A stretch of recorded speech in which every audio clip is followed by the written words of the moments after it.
Snap Studios.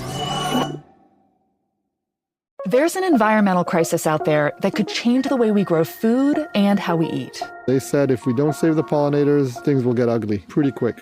Welcome to the world of Buzzkill, a new podcast from the Food and Environment Reporting Network, where we take on the pollinator crisis, what it is, why it matters, and what we can do about it. I'm your host, Teresa Katsarillis. Join me as we tell the stories of people working to protect pollinators and biodiversity. Buzzkill is available wherever you get your podcasts. Snap Judgment is brought to you by Progressive Insurance. You chose to hit play on this podcast today. Smart choice. Make another smart choice with Auto Quote Explorer to compare rates from multiple car insurance companies all at once. Try it at Progressive.com. Progressive Casualty Insurance Company and affiliates. Not available in all states or situations. Prices vary based on how you buy. If you love iPhone, you'll love Apple Card. It comes with the privacy and security you expect from Apple. Plus, you earn up to 3% daily cash back on every purchase, which can automatically earn interest when you open a high-yield savings account through Apple Card. Apply for Apple Card in the Wallet app. Subject to credit approval. Savings is available to Apple Card owners subject to eligibility. Apple Card and Savings by Goldman Sachs Bank USA, Salt Lake City branch. Member FDIC. Terms and more at applecard.com.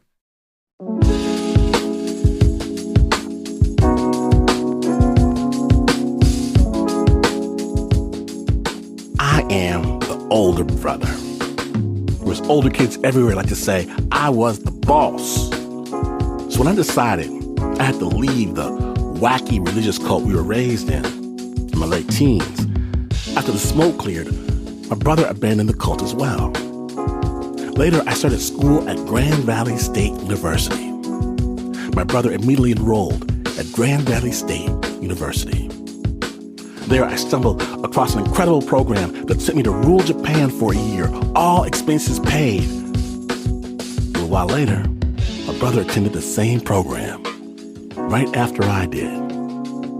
Later, I decided I wanted to live and work in Asia for a few years. My brother reached the exact same conclusion for himself. And after a while, I planned to return back to the States. But this time, my brother decided no. No, instead, he was going to move from rural Japan to big city Tokyo. Neon lights, fancy people, nightlife. I hugged him. Wished him good luck before flying back alone on the jet plane. This is why I wasn't there when he had a mental breakdown. On the streets of a foreign city. A city he didn't know, that didn't know him. This is why I never knew he had been locked up for ranting wild-eyed on the street. And this is why his new friends didn't know to get in touch with me. And when I consider what he was doing there in the first place, thousands of miles from home, thousands of miles from help, after everything that happened, I can't but wonder if I was a good brother to my brother. Because in the end, like all little brothers, he followed me.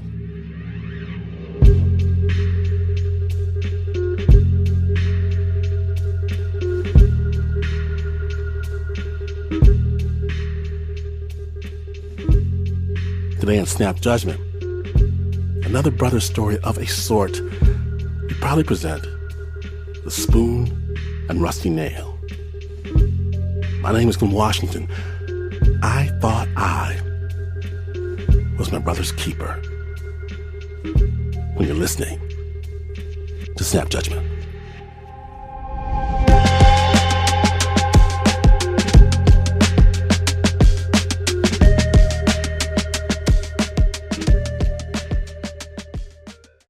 Today's episode is sponsored by Acorns. Acorns makes it easy to start automatically saving and investing so your money has a chance to grow for you, your kids, and your retirement. You don't need to be an expert. Acorns will recommend a diversified portfolio that fits you and your money goals. You don't need to be rich. Acorns lets you invest with the spare money you've got right now. You can start with $5 or even just your spare change. You don't need a ton of time. You can create your Acorns account and start investing in just 5 minutes. Basically, Acorns does the hard part so it can give your money a chance to grow. For me, Acorns has helped me put part of my future planning on autopilot. Head to acorns.com/snap or download the Acorns app to start saving and investing for your future today. Paid client endorsement. Compensation provides incentive to positively promote Acorns. Tier 1 compensation provided. Investing involves risk. Acorns Advisors LLC, an SEC registered investment advisor. View important disclosures at acorns.com/snap.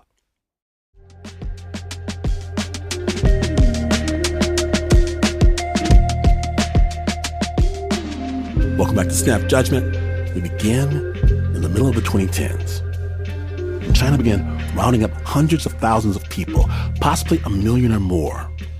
Uyghurs, members of an ethnic Muslim minority, flagging them as potential terrorists and sending them to massive detention centers.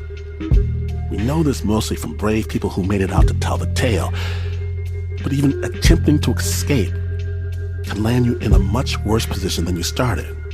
And today on our show, one young man tries anyway. Isobel Cockerell from Coda Story has a tale. Snap Judgment.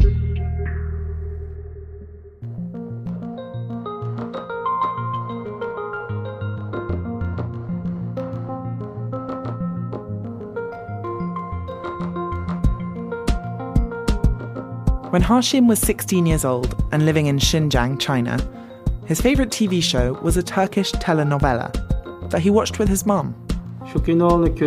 I mean, I knew it was just a TV show, but I started to wonder whether I might be able to live like them too.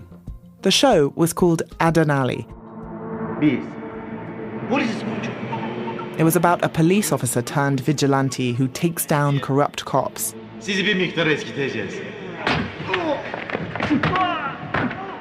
He helps people who are being unfairly persecuted by the police. And at the very end, he exposes this big villain among the police. It kind of impacted me. The soap felt worlds away from Hashim's daily life in northwest China. This was 2014, and all over Hashim's hometown, police checkpoints were springing out of nowhere. The police would check your ID, ask where you've been and what you had been up to, and just make you feel really uncomfortable. It was painful. You just never felt at ease, even in your own neighborhood. Hashim's friends were starting to disappear. After the police raided his boxing gym, Hashim began to worry about his mother. As a young man, I was the target. They were starting to arrest us more. I realized I was becoming a burden for her, just by being there. So I decided that I should leave. I wanted a full life, not this half-life.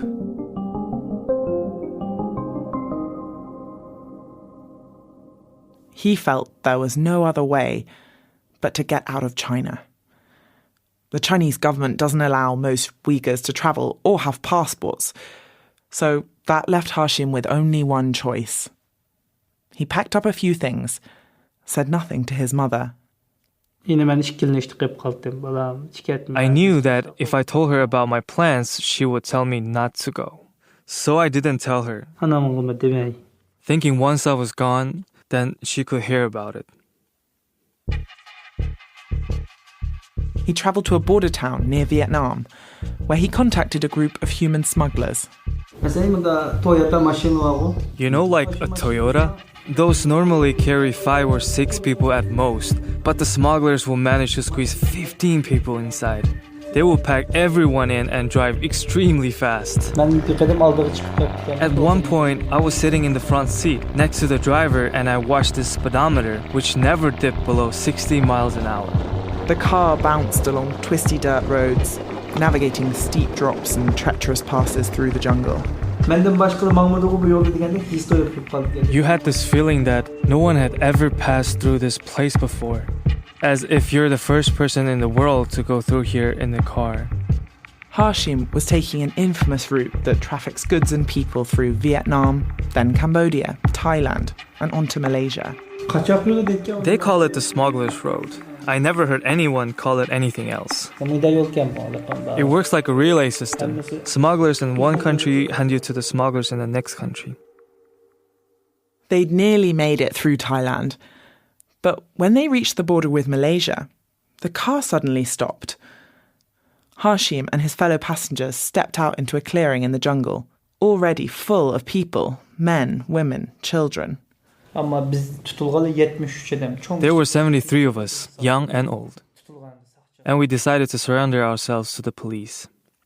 There's this big rumour flying around that if you handed yourself into the Thai police, they'd send you straight on to Turkey. We were ready to believe anything.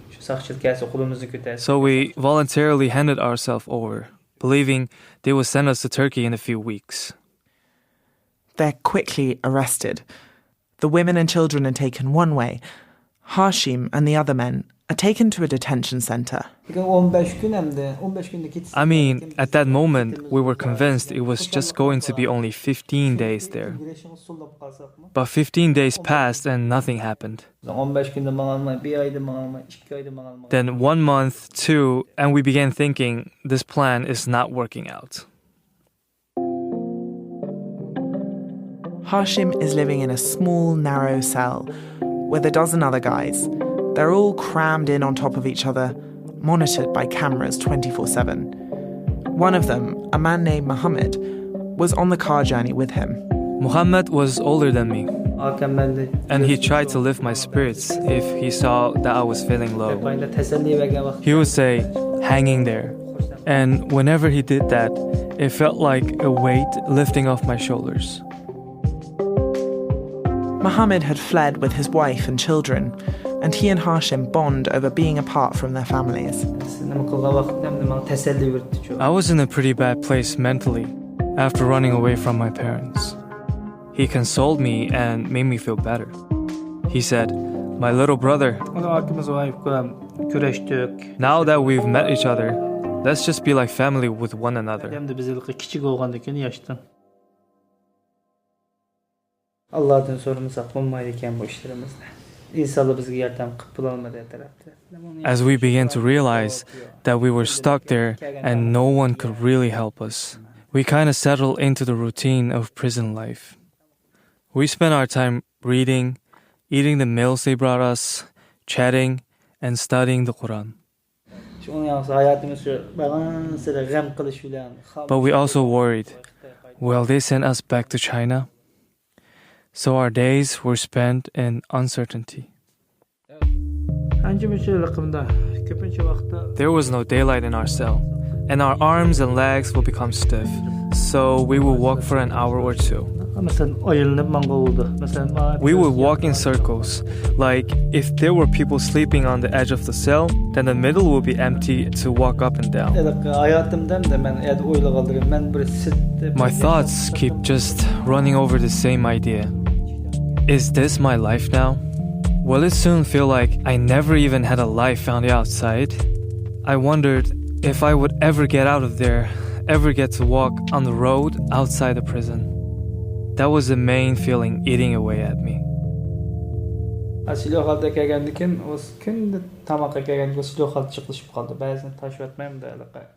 When they brought us food each day, it came in these plastic bags. We wouldn't throw them out though. Instead, we would stretch these bags out and make a makeshift rope. There was this little see-through vent at the top of the cell where you could catch a glimpse of the outside world. We would tie the rope to the steel grill of the vent, climb up, and dangle from the top of the cell so we could breathe in the fresh air. And as we looked outside, we could see that Thailand looked like paradise. It was totally green, like it was summer all year round, and the landscape was so beautiful. It had been so long since we'd seen anything that green. We would gaze out day and night.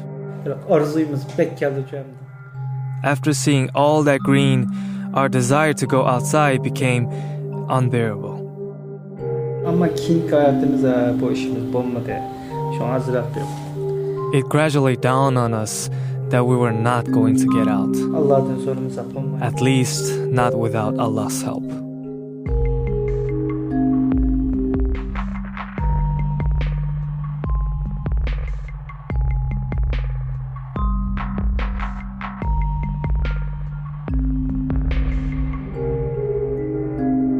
When Snap returns, Hashim and his cellmates take the only way out there is.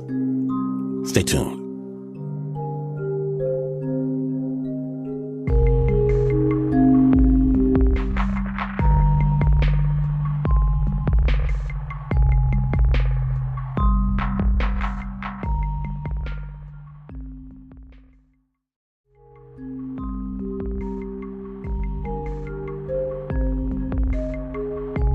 Welcome back to Snap Judgment. When last we left Hashim, he and a dozen other Uyghur cellmates were languishing in a Thai jail cell. Almost a year had passed. If we didn't make a run for it, there will be no other way to save ourselves. Ondan keyingi plan şu, kaçış plan oldu emdi. Zaten kaçmasa It was the only thing on our mind. Escaping became our main priority. Hashim tries to talk to Muhammad, his spiritual big brother who he'd met at the beginning of his journey, whose wife and kids were also in Thailand, trapped in a different jail. mesela ben So I told him, kaçayım ben Big brother, I want to run away. What do you think? He told me to go ahead, to do it. But since he had his own family, he couldn't think about escaping himself. Hashim and the other guys are determined, and they don't have to wait long for their opportunity, because there is already a hole in the roof of their cell. Yeah, o burundan tepsi. it was in the ceiling of the restroom. They notice water dripping from the ceiling, and there, above the toilet, a small hole. It had apparently been made by prisoners who'd been in the cell before. O çıkalı ki biraz eden patmaydı ki. It was still open, but it wasn't possible for a person to fit through there. So we made it a little wider and easier to get through. The plan is to use just their hands and carefully scrape away the crumbling cement. They weave together a long rope with plastic bags and clothes and move quickly. Our cell was on the second floor. İkinci katta. Using the ropes, we climbed down. İpsen katıp düşürüz o. Adam esli. Well, when the first guy went down the side of the building, one of the officers saw him. Adam kaçıptı dep. They came straight to our cell to investigate. The very first person out manages, miraculously, to get away. But a few of Hashim's cellmates are beaten by the guards, and they find the hole. Yes, they transferred us to a new building in order to repair the ceiling. This new detention centre is even more remote, surrounded by mountains and jungle, but it is closer to Malaysia, just a mile from the border. Malaysia has always been Hashim's goal. From there, he can get safe passage to Turkey. The guards started threatening that they would send us back to China. Kalıp gel biraz endişe düştü. Every time they said China, we felt dread. Security seems lower here. Hashim realises that if they're going to mount another escape attempt, this is the place, and it needs to happen now. Başka mal bulamadı. The thing about Thailand is, Tayland'da because it's so hot, the walls are very thin. One day, one of the guys found an old nail in the cell, about 10 centimeters long. He scratched the wall a little with that nail and realized how soft the cement was. There's a sort of ringleader among the Uyghurs, a young guy nicknamed Imam because he leads their prayer sessions. The imam saw how easily the wall crumbled. He scratched it a few more times and the wall just started coming away. And so he thought, maybe we could make a hole in the wall. There are cameras dotted around the cell, but no camera is watching the bathroom area. With the imam, we start brainstorming. Like, if we gouge the hole from the side of the restaurant, would that work? Could we make it work? After we found a nail, we also managed to keep back a spoon from meal times. They give us toothbrushes in there. So we took 3 toothbrushes and bound them firmly to the nail with string, with the nail tip stuck out so that we could use it to dig. As for the spoon, the useful part was actually the handle, like the end of it. That prison had a brick floor, so we sharpened the spoon handle using the ground to make a sort of blade to carve the wall. One by one, we'd slip into the bathroom and start scraping at the wall. So we began by carving a kind of outline, making a hole wide enough for one person. We dug from the inside, chipping away. And then we take a quick shower and come out, trying not to raise any suspicion. This escape attempt will be much more methodical, deliberate. And this time, Mohammed, who didn't want to join in the last escape, he's in too. He had recently learned that his wife and kids had been released and were safely in Turkey. By that time, we'd all decided that it was time to escape. It takes Hashim and his cellmates 3 days to make the hole big enough. By the end of all those hours, my hands were all cut up and scarred. Then, a difficult decision. Who should climb out first? There were 12 of us. Of the 12, there was the imam, and then there was a man who was much older than the rest of us. We felt that those 2 should have priority, along with another older guy who had fallen over in the restroom and hurt his knee. It was agreed those 3 would get up first. That left 9 of us. We drew lots by writing numbers on a piece of paper. Whichever number we drew, that will be our turn to get out. We put the papers in the pile in the middle, turned them over, and drew them out one by one to see what number we had. Mine was number 4. My heart started pounding like crazy. I would be one of the first to go out. 1, 2, 3, and then my turn. I couldn't shake off the anxiety, knowing that the police would brutally beat up anyone who tried to escape again. Another part of me was happy that I got number 4, but my brother Muhammad got 11 or 12. 11, I think it was. After all they had been through together, Mohammed has become so important to Hashim, he doesn't want to do this without him. Before drawing lots, Mohammed and I agreed we would stay together as we ran through the jungle. We had talked about that. But after pulling lots, we knew that would be impossible. They would run early the next morning, before the sun came up. It was impossible to sleep that evening. I was so anxious, wondering if the police would catch us, and if they did, how they would punish us. Would they beat us? I tried to plan for every possible scenario, thinking if this happens, I'll run that way. If I can just get past this bit, I'll be able to do that, and so on. We got up according to our lot numbers. So number 1 woke up first, then number 2, and so on.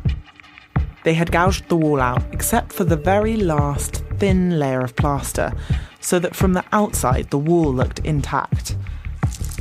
Carefully, quietly, they push away this last thin layer, and the outside air rushes in. 2 or 3 people stood ready to help me through when I entered the hole. There's barbed wire right beneath them. They throw blankets over it so they won't get cut up. Then, using a makeshift rope, Hashim pulls himself down the side of the building and jumps into the yard. After me, the guys kept coming one after another. After 3 or 4 minutes, most of us were out of the hole. darvoza. The thing about this detention center is that it's kind of half constructed. They hadn't even finished building the surveillance tower. There was a gate, but they had left that unlocked. Once 5 or 6 of us got out, we all ran out of the compound. Then we crossed to the other side of the road and scattered. Mohammed isn't with him, but Hashim doesn't have time to look for him. The guards are chasing them now. A few of the Uyghur guys are a bit too noisy. Hashim runs into the jungle, towards Malaysia.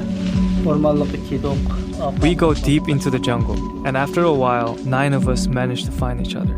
Mohammed isn't among them. We quickly realize we can't move with a group this size. So 2 go one way, and 3 of us, me and 2 other guys, go the other. And the group of 4 go in the third direction.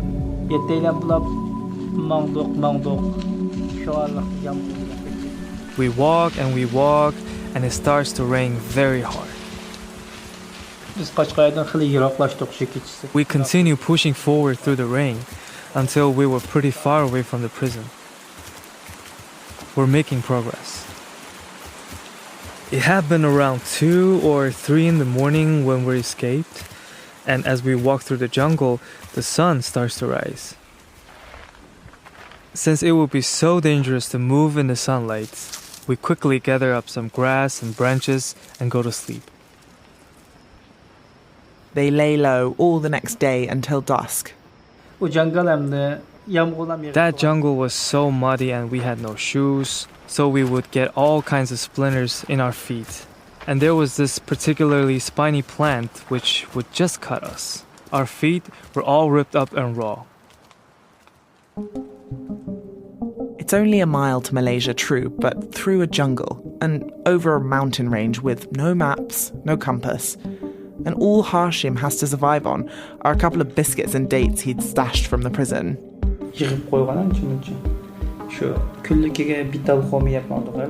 We ate 1 date in the morning, 1 at noon, and 1 in the evening. It was always raining in the jungle, so we were able to drink the rainwater. We slept during the days, keeping still, and then would get going again after dark. One night, the police either heard us or someone told them our whereabouts. Little by little, torch beams and lights appear through the trees. Dogs' barks gets louder. I can hear them around me. Those barks are definitely loud. Hashim and his 2 friends scramble up the side of the mountain. I'm consumed with panic and fear. We manage to climb up higher, and then the sun begins to rise. And we just lie down on the jungle floor and stay as quiet and still as we can. With the police all around us, we think only Allah can help us now. We're totally consumed by fear. What if they caught us? What would we even say if they did? Slowly, finally, the voices of the police and the dogs barking fade away. We were sure we'd get arrested there. It's basically a miracle we got through that night. 5 days. That's how long they spend in the jungle before reaching the border. Once they get there, they see a high barbed wire fence that they'll have to jump. As we jumped the fence into Malaysia, one of my friends was caught by the barbed wire, and he got stuck. We couldn't see him because it was dark, so we left him behind. After crossing the border, our mood lifted, all the tiredness draining out of our bodies.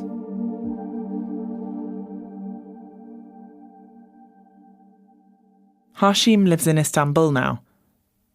I think when we met last time, you were thinking about getting married, and I wondered what's going on in your life right now. Yes, I did get married. I had a kid. I am very happy now. I was alone before. Now there are 3 of us. So how's Mohammed, Hashim? Have you spoken to him recently? ซึ่งเหตุการณ์เกิดเมื่อเวลา 2 นาฬิกาที่ผ่านมานะคะชาวอุยกูร์คาดว่าจะใช้ของแข็งในการทุบผนังห้องอาคารควบคุมคนต่างด้าวในการหลบหนีเข้า When Hashim was in Malaysia, he saw a Thai news story detailing their escape, announcing how many had made it, how many were still being held captive. That's when I learned that my brother Mohammed didn't make it. shu vaqtda shu uqdiq Muhammadga. So Hashim reached out to a group of Rohingyas at the Thai detention center who he knew had a contraband cell phone, and they shared their phone with Mohammed. After I got married, he'd ask me, how's your family doing? How are your finances? What are you up to right now? We talk regularly, as if everything was fine. Hashim learned that during the escape, as the guards were storming the cell, Mohammed was still inside. He had wanted to say a prayer before jumping out of the hole. He was praying, even though he had only 2 or 3 minutes to escape. He could have just not prayed. He must not have heard everyone was escaping, but he should have escaped. Even if he had to cut his prayer in half, he should have just got out. I felt great sorrow when I heard he couldn't make it. After they first reconnected, Mohammed developed a problem in his stomach. The details are unclear. I don't have all the details, but this is what I heard from others. He himself never said he was sick. He never talked about that. That brother of mine has passed away. He died in Thailand.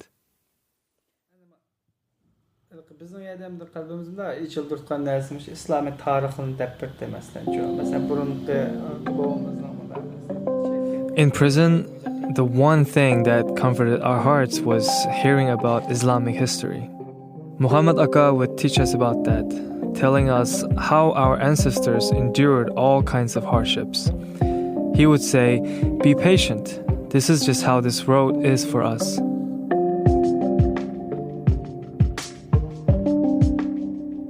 Hashim was one of 20 Uyghurs who tried to break out. He's one of 11 who made it. According to the Uyghur Rights Advocacy Project, at the time of this recording, 48 are still being held in Thailand. All I feel I can do is pray for them. But whenever I think of them, my heart breaks. Because we all slept so close together for 3 years. It bonded us, and we became such close friends. We had all left our parents, our relatives, our friends, our real brothers. And even though we start out as strangers, we all became brothers.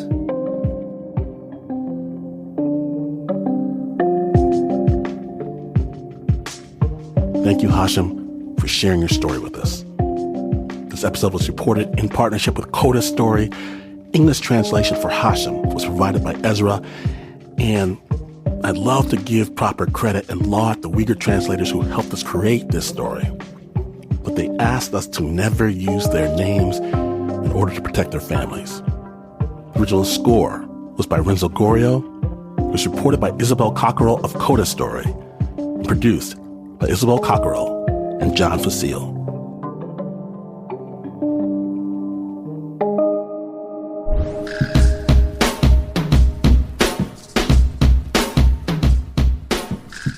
If you missed even a moment, know an entire world of Snap storytelling awaits. In fact, we recently dropped a brand new series diving into the world of incarcerated women firefighters battling the flames in California, hosted by our own Anna Sussman. It's called Fire Escape. On podcast platforms everywhere right now. KQD in San Francisco is Snap's orbiting Hall of Justice. Snap is brought to you by the team that always finds a way out of no way. Except, of course, for the Uber producer, Mr. Mark Ristich. He likes to put stuff in the way. Now there's Nancy Lopez, Pat Mesiti-Miller, Anna Sussman, Renzo Gorrio, John Fecile, Shayna Shealy, Taylor Ducot, Flo Wiley, Bo Walsh, Marissa Dodge, David Exene, Regina Bediaco.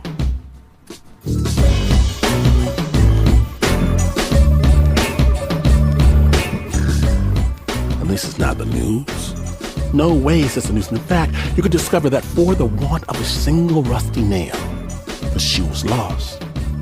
For the want of a shoe, the horse was lost. For the want of the horse, the rider was lost. For the want of a rider, the battle was lost. For the want of the battle, the entire kingdom perished. All of this in front of your eyes while you sit there, refusing to even lift a finger, and you would still not be as far away from the news as this is. But this is